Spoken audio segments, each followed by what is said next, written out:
5월 26일 화요일 고린도전서 9장 1절로 10절까지 말씀입니다. 내가 자유인이 아니냐? 사도가 아니냐? 예수 우리 주를 보지 못하였느냐?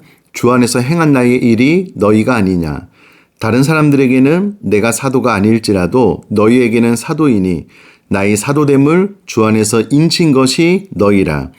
나를 비판하는 자들에게 변명할 것이 이것이니 우리가 먹고 마실 권리가 없겠느냐? 우리가 다른 사도들과 주의 형제들과 게바와 같이 믿음의 자매된 아내를 데리고 다닐 권리가 없겠느냐? 어찌 나와 바나바만 일하지 아니할 권리가 없겠느냐? 누가 자기 비용으로 군 복무를 하겠느냐? 누가 포도를 심고 그 열매를 먹지 않겠느냐? 누가 양떼를 기르고 그 양떼의 젖을 먹지 않겠느냐?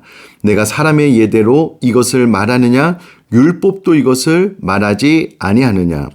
모세율법에 곡식을 밟아 떠는 소에게 망을 씌우지 말라 기록하였으니 하나님께서 어찌 소들을 위하여 염려하심이냐? 오로지 우리를 위하여 말씀하심이 아니냐? 과연 우리를 위하여 기록된 것이니 밭가는 자는 소망을 가지고 갈며 곡식 떠는 자는 함께 얻을 소망을 가지고 떠는 것이라. 아멘.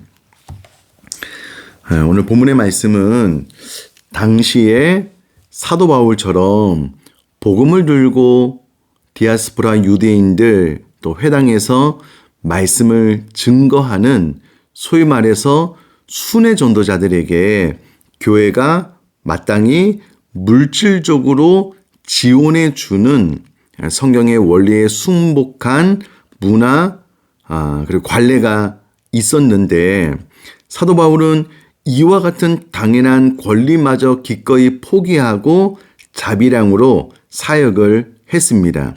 그런데 교회 안에서 사도 바울의 이와 같은 선한 마음을 제대로 이해하지 못하고 그것 봐라 사도 바울이 진정한 사도가 아니기에 모든 사람들이 당연히 교회에게 요구되는 생활비조차 요구하지 못하는 것 아니냐? 그러므로 그는 진정한 사도가 아니다 라고 주장하는 이들이 생겨나게 되었고요. 이와 같은 거짓 교사들의 주장에 의해서 사도 바울의 사도권은 의심을 받게 되었습니다. 이에 사도 바울이 오늘 본문 3절 나를 비판하는 자들에게 사도 바울이 교회에게 당연히 생활비를 요구하지 않으니 진정한 사도가 아니다 라고 비판하는 자들에게 변명할 것이 이것이다 라고 설명을 해주고 있습니다.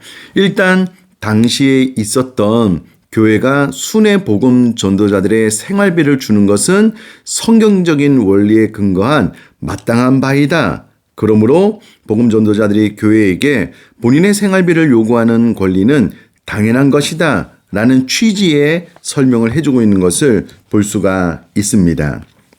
4절 우리가 먹고 마실 권리가 없겠느냐? 5절 우리가 다른 사도들과 주의 형제들과 게바와 같이 믿음의 자매된 아내를 데리고 다닐 권리가 없겠느냐?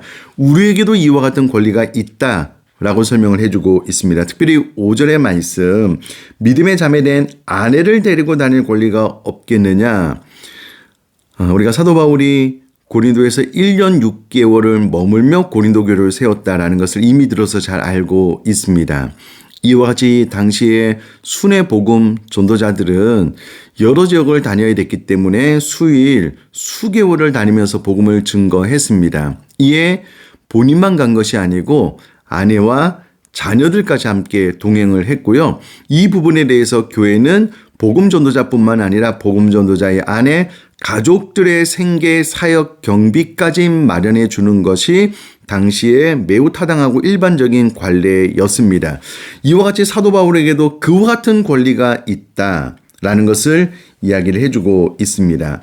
나아가서 이 같은 권리에 대해서 세 가지 예를 들어서 설명을 하고 있는데요. 당시 사람들이 흔히 접했던 군인 가운데 자비량으로 복무하지 않는 것처럼 순회 복음 전도자들도 당연히 교회에서 생활비를 지원해 주는 것은 맞는 일이다. 농부, 포도문을 심고 열매를 먹는 것처럼 목자 양을 치고 젖을 먹는 것처럼 사역자가 수고의 대가를 받는 것이 상식적인 일이다 라고 설명을 해주고 있습니다. 뿐만 아니라 당시 헬라의 떠돌이 철학자들도 연설을 하고 일정한 사례를 받는 관례가 있었기 때문에 이것은 일반적인 사회의 원리뿐만 아니라 성경에 기록된 원리대로 잘하는 것이다 라고 설명을 해주고 있습니다. 나아가서 신명기 25장 4절 곡식을 밟아 떠는 소에게 망을 씌우지 말라라는 말씀을 인용하여서 영적인 것을 뿌린 사역자가 육신의 것으로 보답받는 것은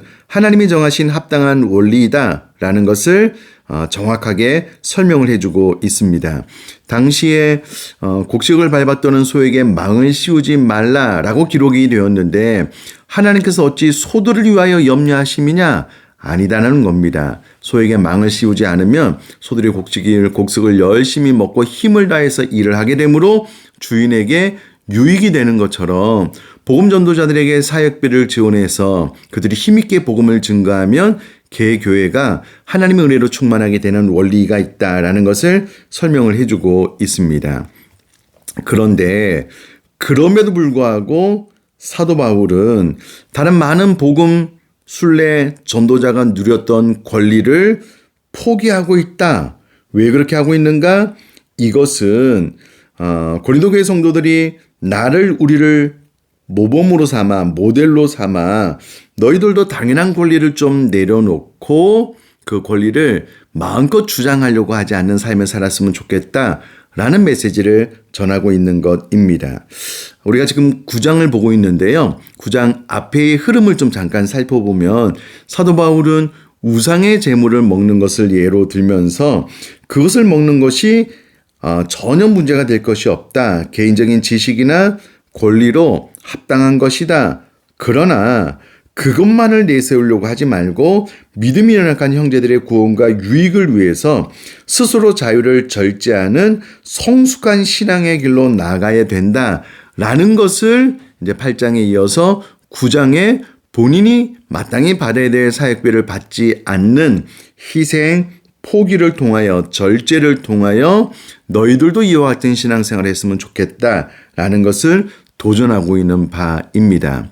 자, 요약을 하자면 당시에 사역자들이 그 사역의 결과로 교회로부터 사역비를 또 생활비를 지원받는 것은 아주 타당한 일반적인 그리고 성경이 명령하는 바였습니다.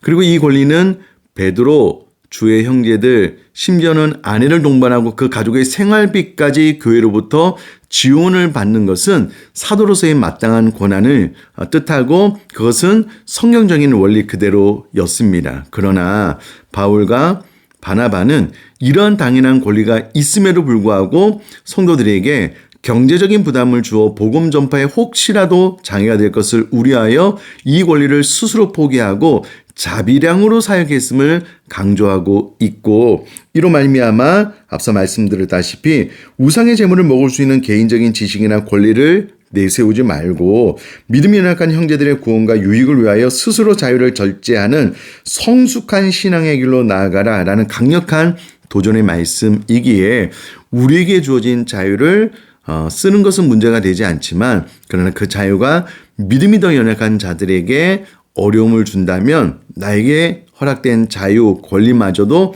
제한하는 성숙한 믿음, 신앙생활로 나아갈 수 있는 저와 사랑하는 성도님 될 수 있기를 주님의 이름으로 축복합니다. 제가 한번 기도하겠습니다.